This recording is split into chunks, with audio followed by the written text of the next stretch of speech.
Hello everyone, it's Jamal Thomas. Welcome to the Progressive Soapbox. Let me check my audio. This one really is not going to be long because I've done this video multiple times before.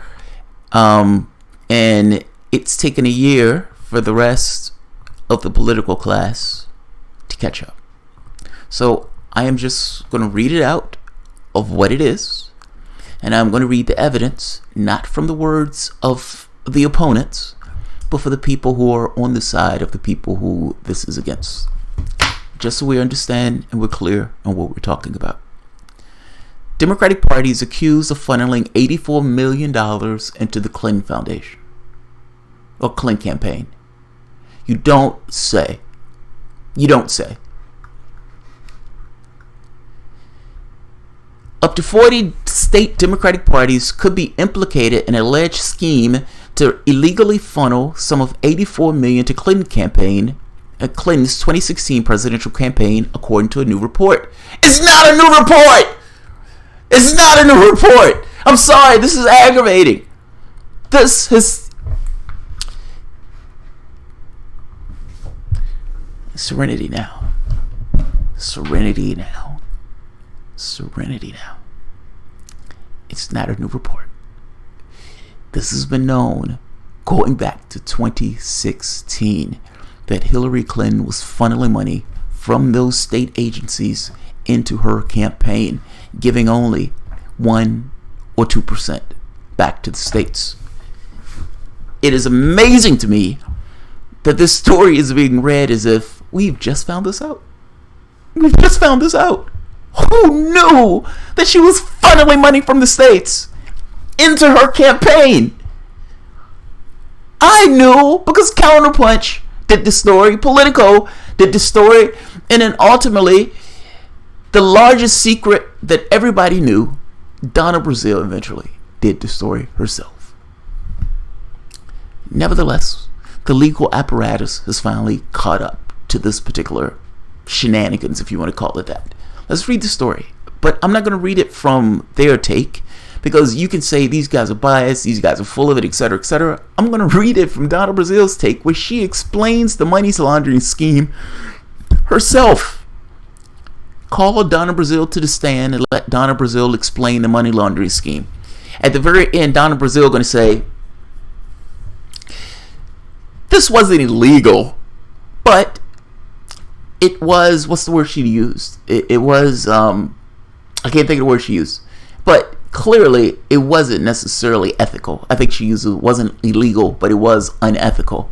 Unethical is being stretched to a degree that is profound. This is one of those Mr. Fantastic stretches of the word. If you're going to use unethical, the term that Donna Brazile was reaching for was illegal. It just got caught in the throat. Let's go to this part. Let's finish the story. A federal lawsuit says the Clinton team and the Democratic National Committee went around campaign finance laws by pouring money into state parties and then sent the funds back to the DNC to help Clinton, the Las Vegas Review-Journal reported. The committee to defend the president, a pro-Trump PAC, first filed a complaint with the Federal Election Committee, at which Bernie Sanders filed this complaint, in December, but the authorities didn't take action before a required deadline. The group campaign's finance attorney who filed the federal lawsuit told the Review. The FEC complaint alleges an unprecedented, massive, nationwide, multi-million-dollar conspiracy in which Democrats in Clinton camp were effectively laundering nearly all contributions given to the Hillary Victory Fund. That fund is so-called joint fundraising committee that allowed Clinton to raise money for her campaign and local state parties simultaneously. Possibly due to the loser campaign finance rules, the type of fund meant Clinton could raise $350,000 or more from a single rich donor. Backers said that the money raised for the state parties for Clinton Victory Fund were then passed back to the DNC and on to Clinton's campaign. You had individuals giving $300,000, Becker told the Review-Journal. They're not doing it because they care about Nevada or Arkansas state parties. They're doing it to carry favor and buy influence with Hillary Clinton. You could say the same thing about the Clinton Foundation and all of these foreign governments given to the Clinton Foundation. It's like Saudi Arabia had this bloodthirsty... Jesus Christ. I'm going to come out with the mic fix. I hate this mic. They have this bloodthirsty theocratic regime, but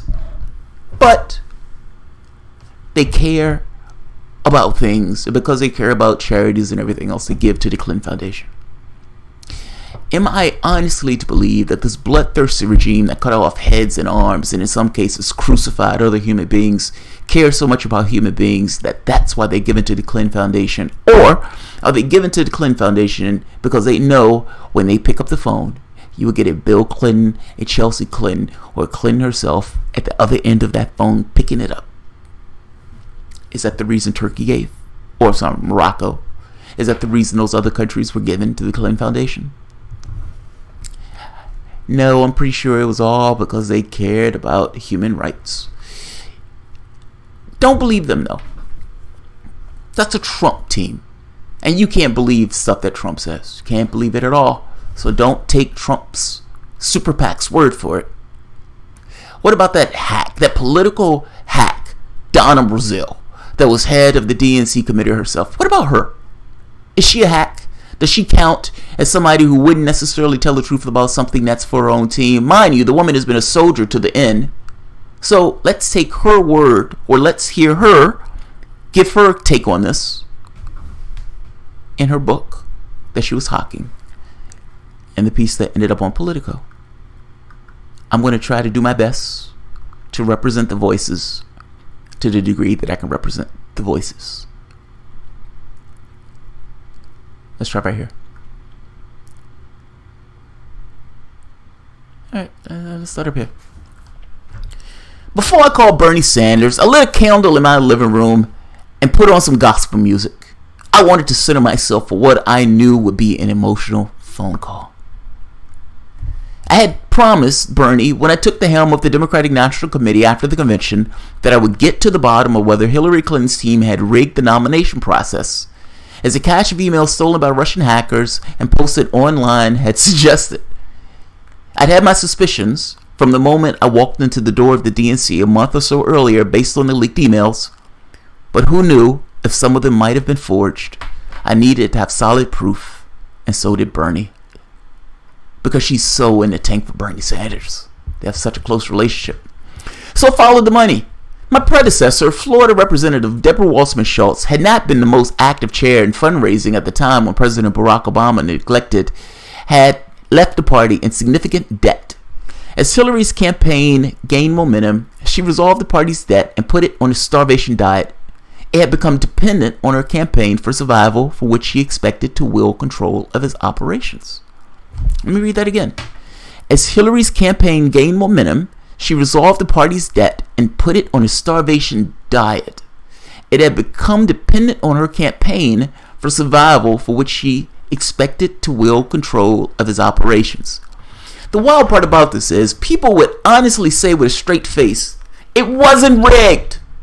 It wasn't rigged. She won it fair and square. It wasn't rigged at all. You guys are just sore losers. It wasn't rigged.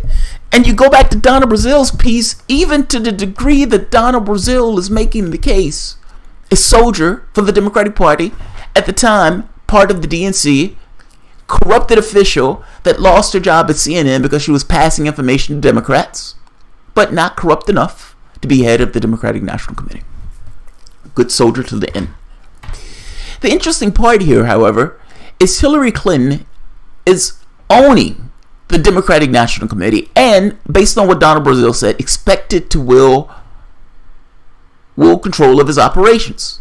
I consider it to be Thanos with a political glove from the standpoint of the DNC. Fucking own this organization. I'm paying you. I own it. And even puts it on a starvation diet, like a mother scolding her child, giving it or cutting back on its allowance. But we're supposed to believe that even though she's controlling the substructure herself, that she, however, is still supposedly under this structure, that this process is fair. She controls the process, and yet she's also supposed to be a part of the process. But we're supposed to expect that the process that she controls, that she's supposed to also be a part of, is being run fairly and impartially. This is nonsense. This is utter nonsense. But this is missing my point. I'm sorry. This is old arguments. I have wounds. So I followed the money, blah, blah, blah. Right here. Debbie was not a good manager. Tim Canova should run that in his campaign ads. Debbie was not a good manager. Donna Brazile. She hadn't been very interested in controlling the party. She let Clinton headquarters in Brooklyn do as it desired, so she didn't have to inform the party officials how bad the situation was. How much control Brooklyn had and for how long was still something I had been trying to uncover for the last few weeks. But September 7th, the day I called Bernie, I had found my proof, and it broke my heart. The Saturday morning after the convention in July, I called Gary Gensler, the chief financial officer of Hillary's campaign. He wasted no words. He told me the Democratic Party was broke and $2 million in debt. What? I screamed. I'm an officer of this party, and they've been telling us everything is fun, and they were raising money with no problems. That wasn't true, he said.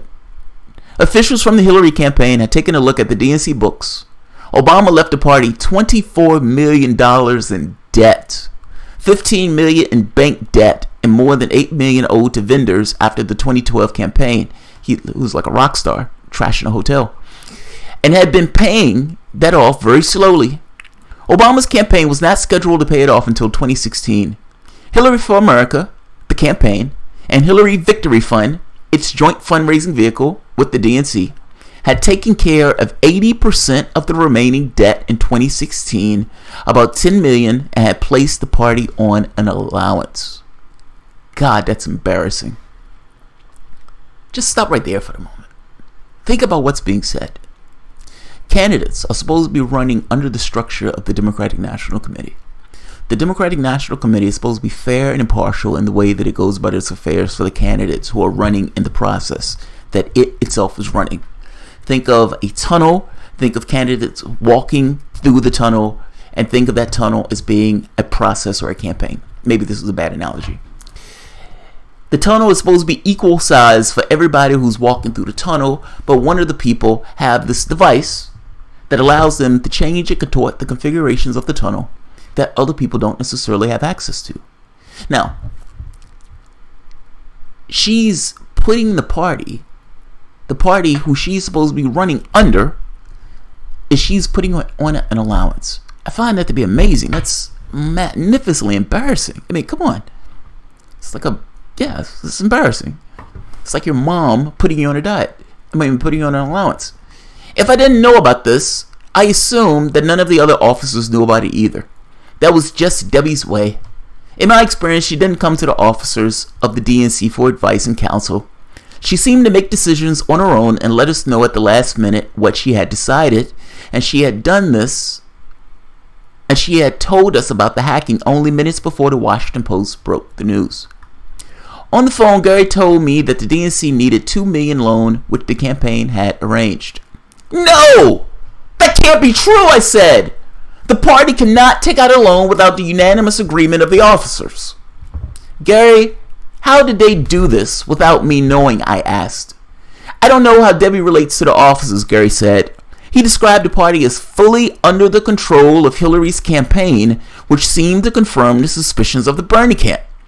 The campaign had the DNC on life support, giving it money every month to meet its basic expenses, while the campaign was using the party as a fundraising clearinghouse.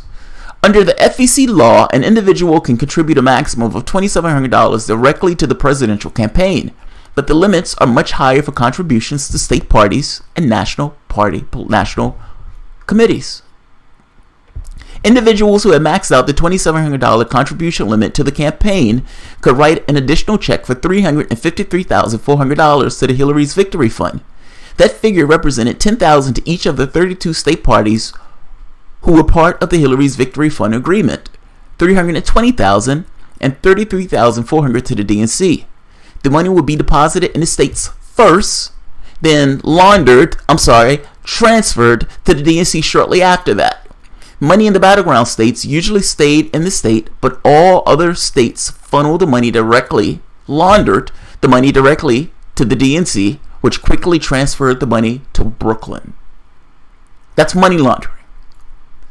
By any other name, what Donna Brazile is describing is money laundering. Wait, I said. The victory fund was supposed to be for whoever was the nominee in the state party races.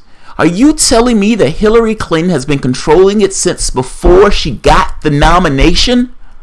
Gary said the campaign had to do it or the party would collapse.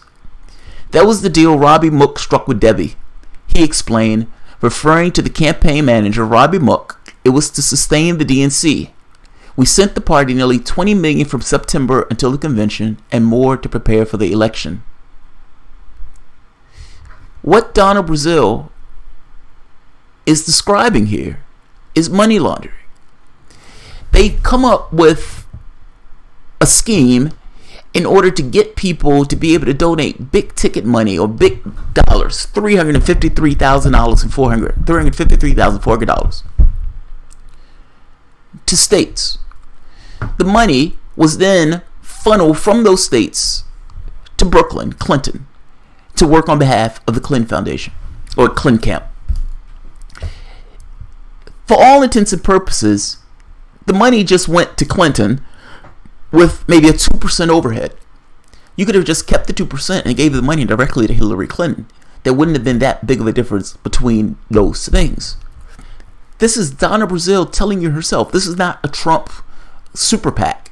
This is Donna Brazile, who is head of the DNC, explaining a money launder operation that Hillary Clinton had enacted with the help of essentially the Democratic Party, the state parties, and a bunch of people who were complicit in allowing this to take place. It's amazing. And just so we get read out, just I don't want you to think I'm cutting her words off. What's the burn rate, Gary? I asked. How much money do we need every month to fund the party? The burn rate was $3.5 million to $4 million a month, he said. I gasped. I had a pretty good sense of the DNC operations after having served as an interim chair 5 years earlier. Back then, the monthly expenses were half of that. What had happened? The party chair usually shrinks the staff between the presidential election campaigns, but Debbie had chosen not to do that. She had struck lots of consultants on the DNC payroll, and Obama consultants were being financed by the CNC too. Right around the time of the convention, leaked emails revealed Hillary's campaign was grabbing money from the state parties for its own purposes, leaving the states with very little support down ballot races.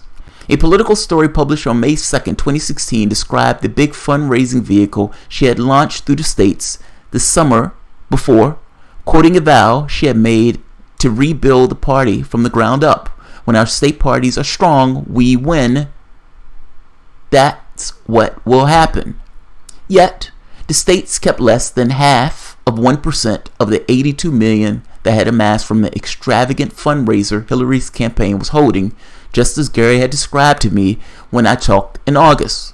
When the political story described the arrangement as essentially money laundering for the Clinton campaign, Hillary's people were outraged at being accused of doing something shady. Because you were doing something shady. We're outraged that you're telling the truth about us. Bernie's people were angry for their own reasons, saying that this was part of a calculated strategy to throw nomination in Hillary Clinton. It was. The woman had fully, complete domination of the DNC. You literally was dependent on her for your very existence. And you're telling me that the person who you were dependent on for your very existence in no way had anything to do with kind of cheating the party. And cheating Sanders. And all of that is kind of besides the point. The charge that's being made here is that $84 million was being laundered through state parties and given to Hillary Clinton. What Donna Brazile just described was effectively what she was being accused of through the federal filings. Call Donna Brazile to the stand. That's all you need.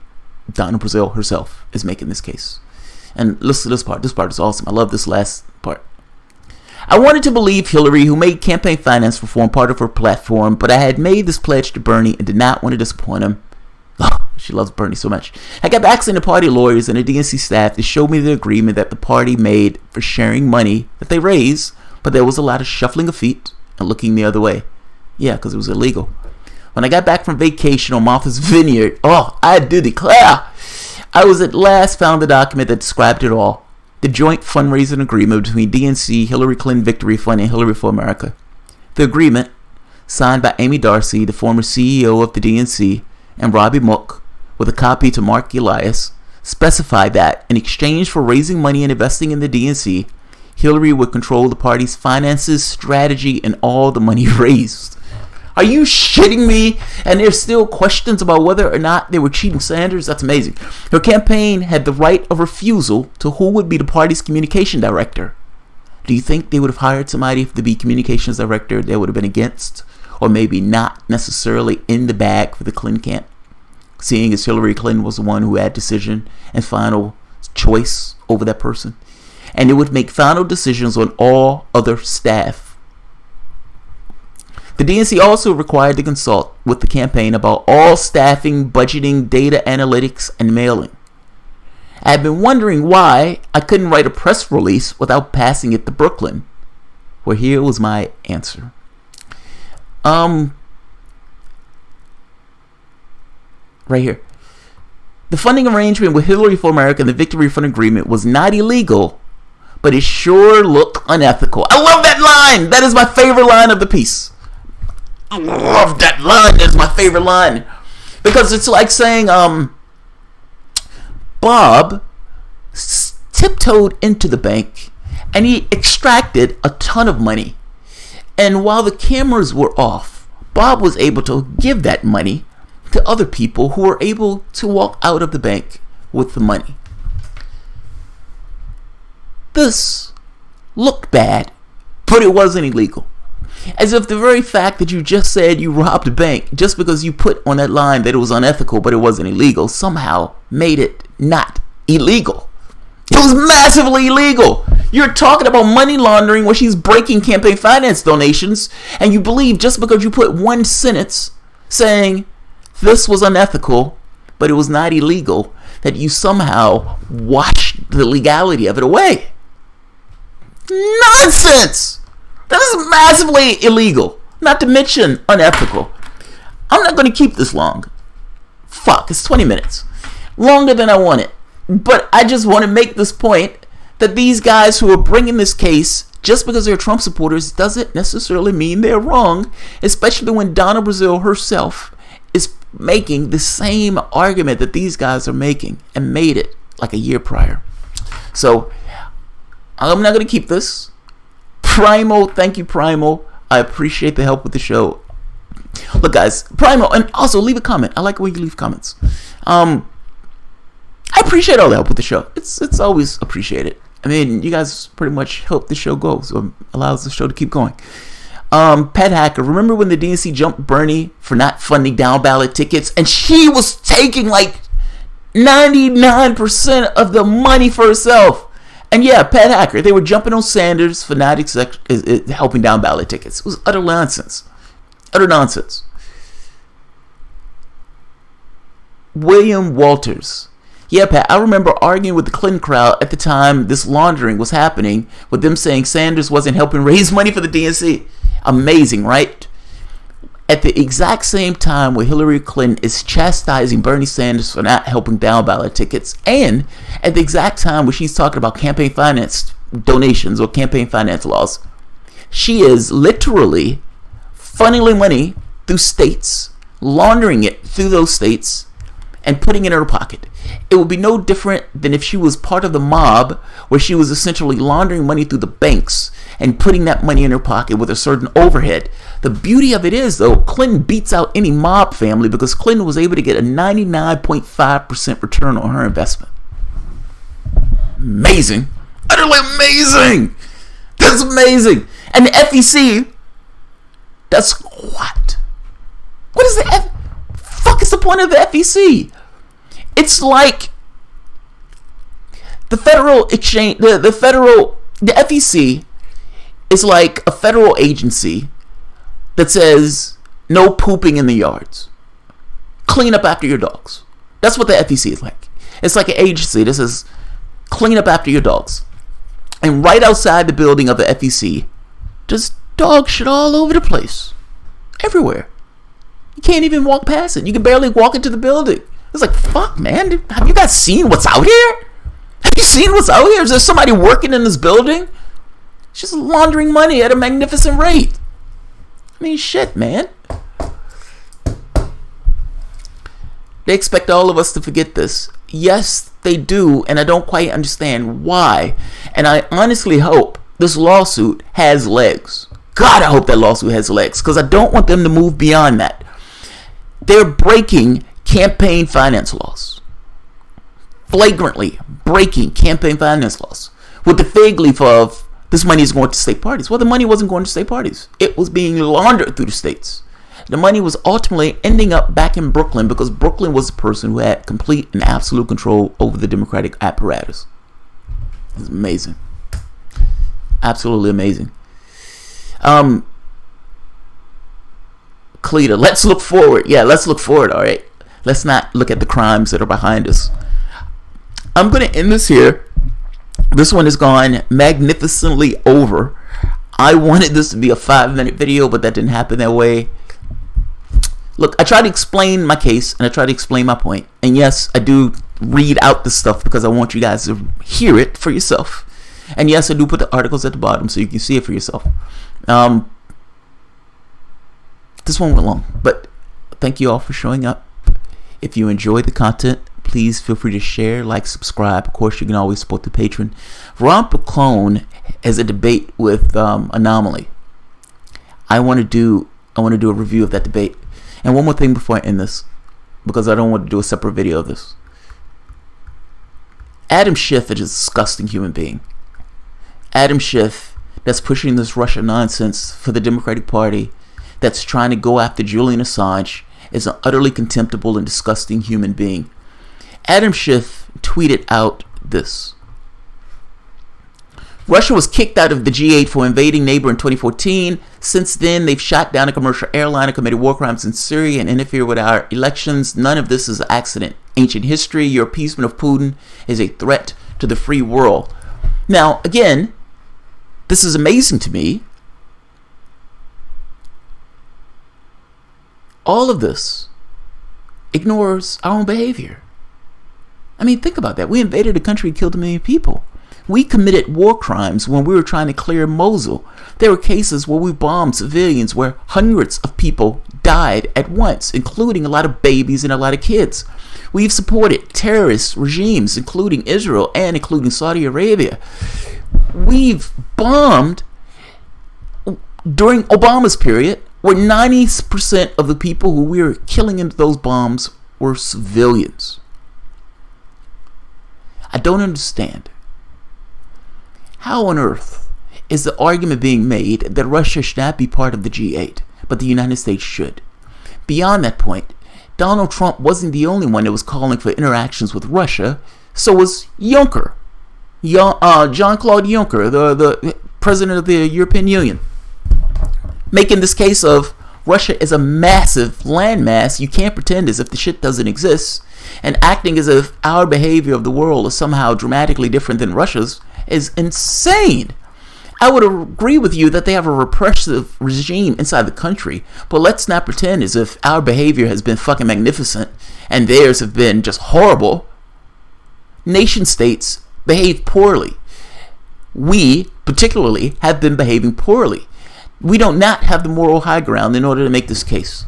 But that's not really my issue with this. My issue with this is his use of the term appeasement. You, Adam Schiff, are a disgusting fucking human being.